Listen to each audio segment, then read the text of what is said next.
తిరిగి BCN news కి స్వాగతం. రాయలసీమకు సాగు తాగునీరు అందించే హంద్రీనీవా సుజల స్రవంతి కాలువ విస్తీర్ణ పనులు ఏడాదిలోగా పూర్తి చేసి కృష్ణా జలాలను తీసుకొస్తామని ఏపీ జలవనరుల శాఖ మంత్రి నిమ్మల రామానాయుడు తెలిపారు. హంద్రీనీవా కాలువతో పాటు మదనపల్లి సమీపంలోని వేసవి జలాశయాన్ని ఎమ్మెల్యే షాజహాన్తో కలిసి మంత్రి పరిశీలించారు. రిజర్వాయర్ నిర్మాణ పనుల పురోగతిపై అధికారులను అడిగి తెలుసుకున్నారు. గత ప్రభుత్వం హంద్రీనీవాను పట్టించుకోనందునే కాలువలు మొత్తం అధ్వానంగా మారాయని మండిపడ్డారు. నీటి ట్యాంక్ పనులు త్వరితగతిన పూర్తి చేసి ప్రజల దాహాతిని తీరుస్తామని నిమ్మల హామీ ఇచ్చారు. రాయలసీమలో ఉన్నటువంటి ప్రాజెక్టులు పురోగమనం మాట్లాడుంచి తిరోగమనంలో వెనక్కి 20 సంవత్సరాలకు వెళ్ళిపోయినటువంటి పరిస్థితి. దానికి ఉదాహరణే ఏదైతే మన హంద్రీనీవా ప్రాజెక్టుని ఏదైతే నిన్నటి నుంచి మేము పరిశీలిస్తూ ఉన్నామో ఇదే ఒక ఉదాహరణ. ఏదైతే ఆ రోజు 3850 క్యూసిక్ల సామర్థ్యంతో పంపులతో సహా ఆ రోజు చంద్రబాబు నాయుడు గారు హంద్రీనీవా నీరు తీసుకురావడానికి ఏర్పాట్లు చేసి ఉన్నా కూడా గత 5 సంవత్సరాల ప్రభుత్వం ఆ నీటిని కూడా ఉపయోగించుకోలేక ఆ యొక్క కాలువ విస్తీర్ణం కూడా పెంచలేనిటువంటి స్థితిలో ఈవేళ పంపులు అన్నీ కూడా సమర్థవంతంగా ఉన్నా కూడా వినియోగించుకోలేక ఈరోజు 1800 క్యూసిక్లు కూడా తీసుకురాలేనిటువంటి స్థితిలో ఈవేళ ఏదైతే హంద్రీనీవా మెయిన్ కెనాల్ నుంచి పొంగనూరు బ్రాంచ్ కెనాల్ ఏదైతే వస్తుందో ఇప్పుడే మనం పరిశీలించాం. అందుకే ఈరోజు మళ్ళీ చంద్రబాబు నాయుడు గారు ఏదైతే గత 5 సంవత్సరాల జగన్మోహన్ రెడ్డి తప్పిదాల వల్ల ఏదైతే రాయలసీమ నష్టపోతూ ఉందో అందులో ప్రత్యేకించి హంద్రీనీవా ఏదైతే వెనుకబడిపోయిందో దాన్ని మళ్ళీ పరిశీలన చేసి ఒక సమర్థవంతంగా మళ్ళీ సీజన్ కూడా నష్టపోకుండా వెనువెంటనే మరి ఆ చర్యలు తీసుకోవాలని ఒక ప్రణాళికాబద్ధంగా పూర్తి చేయాలనేటువంటి ఆయన ఇచ్చినటువంటి ఆదేశాల ప్రకారమే మరి గత 2 రోజుల నుంచి కూడా ఈ యొక్క హంద్రీనీవా కాలువ మీద మరి ఎప్పటికప్పుడు ప్రతి కాన్స్టిట్యున్సీ అక్కడ ఉండేటువంటి శాసనసభ్యులతోటి ప్రజాప్రతినిధులతోటి మానిటరింగ్ చేసుకుంటూ ముందుకెళ్తూ ఉన్నాం. మరి ఈ రోజు కూడా మదనపల్లి నియోజకవర్గం వచ్చినప్పుడు మరి ఏదైతే భాషా గారు శాసనసభ్యులు కానీ మరి అదేవిధంగా మా తెలుగు యువత నాయకులు కానీ అదేవిధంగా ఇక్కడ ఉన్నటువంటి వారందరూ కూడా మరి ఇక్కడ ఉన్నటువంటి సమస్యలను కూడా చెప్పడం జరుగుతుంది. అందులో పర్టికులర్గా ఇప్పుడే మనం చూస్తూ ఉన్నాం ఏదైతే మరి చిప్లీ ఏదైతే రిజర్వాయర్ మరి ఏదైతే ఇక్కడ ఎస్ఎస్ ట్యాంకు ఏదైతే పర్టికులర్ గా ఈ యొక్క వాటర్ డ్రింకింగ్ వాటర్ పర్పస్ ఏదైతే మదనపల్లికి సంబంధించి 2 ఎస్ఎస్ ట్యాంకుల్ని ఆ రోజు తెలుగుదేశం ప్రభుత్వం హయాంలో వీటిని నిర్మాణాన్ని ప్రారంభించి 90 నుంచి 95% ఏదైతే ఈ చిప్లీ గాని గుంటువారిపల్లి గాని 2 ఎస్ఎస్ ట్యాంకుల్ని కూడా 90 నుంచి 95% ఆ రోజు చంద్రబాబు నాయుడు గారు 2019కి ముందు పూర్తి చేస్తే 5 సంవత్సరాల్లో మిగిలినటువంటి 5-10% కూడా పూర్తి చేయలేదు అని అంటే రాయలసీమ ప్రజల త్రాగునీరు తీర్చడంలో ఎంత నిర్లక్ష్యంగా ఉంది, ఎంత నిర్లిప్తతో ఉంది, రాయలసీమకు ఎంత ద్రోహం చేస్తుంది అనే దానికి ఇప్పుడు మనం నించున్నటువంటి మాట్లాడుతున్నటువంటి ఈ చిప్లీ ఎస్ఎస్ ట్యాంక్ రిజర్వాయరే ఒక ఉదాహరణ. పూర్తి కాలం మరి నీరు ప్రవహించేటువంటి విధంగా ఏదో కొంతమంది ప్రజాప్రతినిధుల మెప్పుకో లేకపోతే అధికారుల మెప్పుకో ఏదో 1 రోజు 2 రోజుల్లో నీరు తీసుకొచ్చి చూపించడం కాకుండా కంటిన్యూగా ఒక సీజన్ అయినా సరే నీరు వచ్చేటువంటి విధంగా వచ్చే సీజన్ కల్లా మీ అందరికీ కూడా ఆ యొక్క సాగునీరు అందించడంతో పాటుగా ఏదైతే ఈ ఎస్ఎస్ ట్యాంకులు మిగిలిన బ్యాలెన్స్ పనులు ఏవైతే ఉన్నాయో అవి కూడా పూర్తి చేసి ఆ త్రాగునీరు అందించేటువంటి బాధ్యత కూడా మేమందరం కూడా తీసుకుంటాం. తిరుమల శ్రీవారి లడ్డూ కల్తీ ఘటన నేపథ్యంలో ఆలయంలోని యాగశాలలో అర్చకులు శాంతి హోమం నిర్వహించారు. ఈ కార్యక్రమంలో టీటీడీ ఈవో శ్యామలరావు, అదనపు ఈవో వెంకయ్య చౌదరి పాల్గొన్నారు. ఉదయం 10 గంటల వరకు టీటీడీ శాంతి హోమం నిర్వహించింది. ఈవో శ్యామలరావు మాట్లాడుతూ శ్రీవారి లడ్డూకు వాడే నెయ్యి విషయంలో జరిగిన దోషం వల్ల అపచారం జరిగిందన్నారు. దీనికి ప్రాయశ్చిత్తంగా హోమం నిర్వహిస్తున్నట్లు తెలిపారు. మాజీ మంత్రి బాలినేని శ్రీనివాసరెడ్డి ఈ నెల 26వ తేదీన జనసేన పార్టీలో చేరుతున్నట్లు ప్రకటించారు.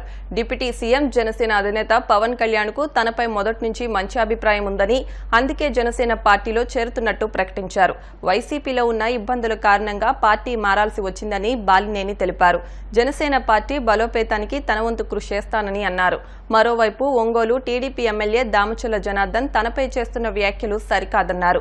ఆ ఆరోపణలపై విచారణ జరిపించాలని సీఎం చంద్రబాబుకు లేఖ రాసినట్లు చెప్పారు. టీడీపీ ఎమ్మెల్యే వ్యవహార శైలిపైన పవన్ కు ఫిర్యాదు చేస్తానని అన్నారు.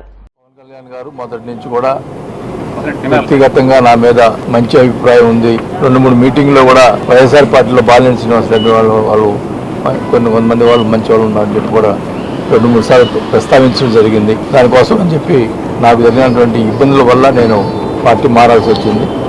ఆల్రెడీ మనం చెప్పాను.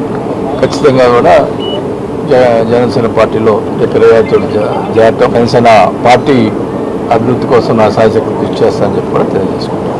వెళ్ళిన తర్వాత ముఖ్యంగా అయితే కూటమి మన అధ్యక్షుడు పవన్ కళ్యాణ్ గారి ఆదేశాలను ఎలా చేయాలని చెప్తే ఆ రకంగా చేస్తాం తప్ప ముఖ్యంగా పార్టీ జనసేనకు సంబంధించినటువంటి మొదటి నుంచి ఉన్నటువంటి జనసేన కొత్తగా జరుపుతున్నటువంటి అందరూ కూడా కలుపుకొని పోయి మరి పార్టీ అభివృద్ధి కోసం కృషి చేయడం జరుగుతుంది. నేను ఒకటి చెప్తా ఉన్నా, నాకు 15 రోజుల క్రితమే ముఖ్యమంత్రి గారికి లెటర్ రాశాను క్లియర్గా. ఇక్కడ ఏదో ఆరోపణలు చేస్తున్నారు, మీరు ఎంక్వైరీ చేసి వెరిఫై చేయండి, నాది నా కొడుకు మీద ఎంక్వైరీ చేసి వెరిఫై చేయండి అని చెప్పి ముఖ్యమంత్రికే పెట్టాను. పొద్దు గూగుల్ ఎంక్వైరీ చేయి అబ్బాయి తబ్బాయి ఇవన్నీ మాట్లాడితే ఇంకోటి కూడా అన్నాను నిన్న, పవన్ కళ్యాణ్ కూడా ఏం చేస్తాడు చూస్తామని. అంత అది పనికిరాదు, మంచి పద్ధతి కాదు అది. నేను ఎంక్వైరీ చేయమని చెప్పిన తర్వాత ఈ పొద్దుగులు 100 రోజులు అయింది కదా, ఎంక్వైరీ పెట్టచ్చు కదా, చేయొచ్చు కదా. ముఖ్యమంత్రికే లెటర్ రాసిన, దానికేం ఇదిలే, ఇదేదో కావాలని జనసేనలో పోతున్నాడు ఇదని చెప్పి రెచ్చగొట్టేదానికి ప్రయత్నం చేస్తున్నా తప్ప ఇదేం లేదు. నేనైతే చెప్తున్నాను, నేను ఎప్పుడు కూడా కాంప్రమైజ్ ఎవరికి కాను, ఇది కూడా చెప్తా ఉన్నాను. ఇప్పుడు నేను ఎంక్వైరీ చేయమని చెప్పి నేను ముఖ్యమంత్రికి లెటర్ ఇచ్చిన. నేను జనసేనలో పవన్ కళ్యాణ్ గారి యొక్క మొదటి నుంచి కూడా పార్టీ ప్రశ్నించే పార్టీ అని చెప్పారు జనసేన పార్టీ. ఇప్పుడు కూడా ఇప్పుడు జరుగుతున్నటువంటి ఏమన్నా తప్పులు జరిగినా కూడా నేను ప్రశ్నిస్తా.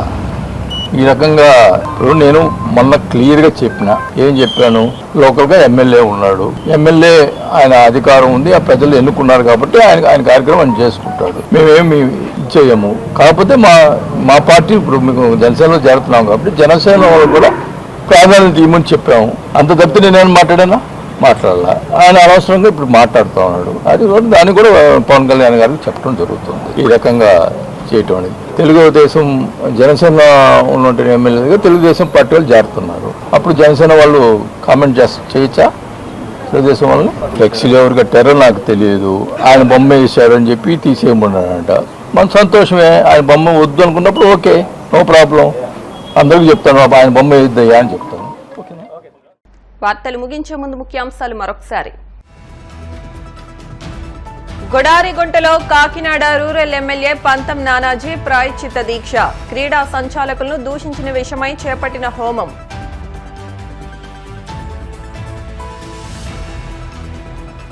శ్రీవారి లడ్డూ వివాదం విషయంలో ఆసక్తికర సన్నివేశం, కర్పూరం వెలిగించి శ్రీవారి సన్నిధిలో ప్రమాణం చేసిన టీటీడీ మాజీ చైర్మన్ భూమన కరుణాకర్ రెడ్డి.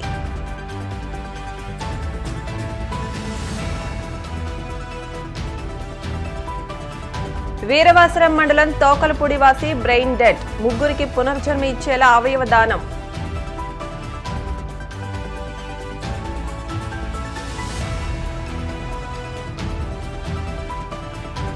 కల్తీన ఈ వివాదం నేపథ్యంలో ఆలయంలోని యాగశాలలో శాంతి హోమం, హాజరైన టీటీడీ ఈవో శ్యామలరావు, అదనపు ఈవో వెంకయ్య చౌదరి.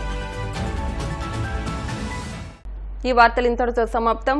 మరిన్ని వార్తల కోసం BCN digital YouTube channel, Facebook పేజ్ను ఫాలో అవ్వండి. అప్డేట్ వార్తల కోసం ప్లీజ్ సబ్స్క్రైబ్.